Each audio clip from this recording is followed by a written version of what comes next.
మీ business ఏదైనా మీ ఊర్లో promotion చేయాలంటే అది సుమన్ టీవీతోనే సాధ్యం. ఇప్పుడే సంప్రదించండి. మరికొన్ని గంటల్లో సిఐఏ పార్ట్నర్షిప్ సమ్మిట్ 2025 మొదలు కానుంది.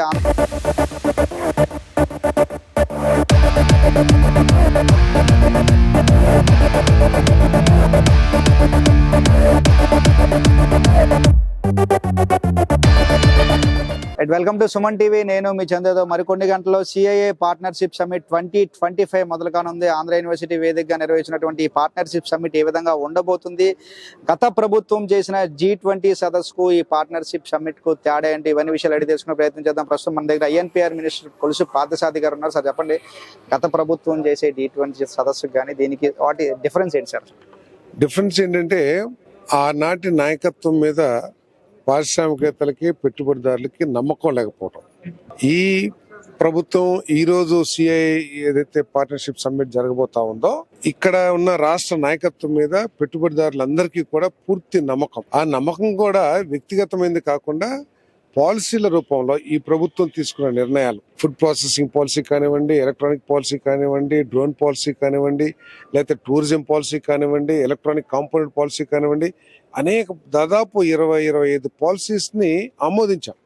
ఆ పాలసీస్ ని దృష్టిలో పెట్టుకుని మరి పెట్టుబడిదారులకి ఈ రాష్ట్రం మీద, అదేవిధంగా చంద్రబాబు నాయుడు గారి నాయకత్వం, లోకేష్ గారి నాయకత్వం అదనంగా మరి లోకేష్ గారి పనితీరు కానివ్వండి, అదేవిధంగా లోకేష్ వ్యవహార శైలి ఈ 16 నెలల్లో పారిశ్రామికవేత్తలు చూసినది ఏదైతే ఉందో దాని మూలంగా కూడా నమ్మకం కలుగుతూనే కాకుండా ఈ రాష్ట్రానికి వారిద్దరితో పాటు పవన్ కళ్యాణ్ గారు, మరి అదేవిధంగా నరేంద్ర మోడీ గారి సహకారం, ఇవన్నీ కూడా ఒక నమ్మకాన్ని కలిగించిన పెట్టుబడిదారులు అని చెప్పేసి మనం చేస్తాము. ఇప్పటికే అందుకనే దాదాపు 9 లక్షల కోట్ల పెట్టుబడులు ఇప్పటికే వచ్చినాయి.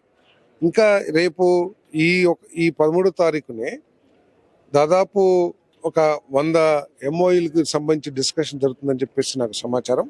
అదేవిధంగా రేపు 2 రోజుల్లో దాదాపు 450-500 MOUకు సంబంధించిన డిస్కషన్స్, ఒక కార్యాచరణ 2 రోజుల్లో కూడా రూపొందించబడుతుంది. తద్వారా కొన్ని లక్షల కోట్ల పెట్టుబడులు తప్పకుండా వస్తాయి. వాటి ద్వారా, ఆ పెట్టుబడుల ద్వారా ఈ రాష్ట్రంలోని యువతీ యువకులకి, అదేవిధంగా రాష్ట్రంలోని వ్యవసాయదారులకు కూడా మెరుగైన ఆదాయ మార్గాలు దీని ద్వారా వస్తాయని చెప్పేసి మాట్లాడుతారు. సార్, అయితే అమ్మ పెట్టనివ్వదు అడుక్కు తిననివ్వదు అంటారు.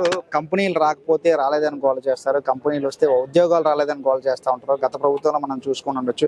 సో ఇప్పుడు కంపెనీలు వచ్చినప్పుడు నిజంగా ఇండస్ట్రియల్ పాలసీలో కొంత సౌలభ్యాలు కంపెనీకి కలిగించాల్సిన అవసరం ఉంటుంది. సో అటువంటిప్పుడు కారు చౌకగా భూములు ఇచ్చేశారు, రూపాయికే ఎకరాలు ఇచ్చేశారంటూ కూడా కొన్ని పార్టీలు విమర్శించిన సందర్భం కూడా చూడదు. దీన్ని ఎట్లా చూడొచ్చు అంటారు?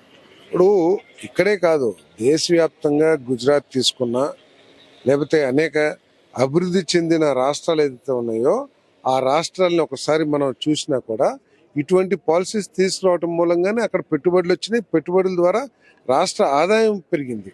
ఏదైతే మనం కన్సెషన్ రేట్కి ల్యాండ్స్ ఇస్తున్నామో దానికి అనేక రెట్లు మించి ఆదాయం వస్తుంది రాబోయే సంవత్సరాల్లో.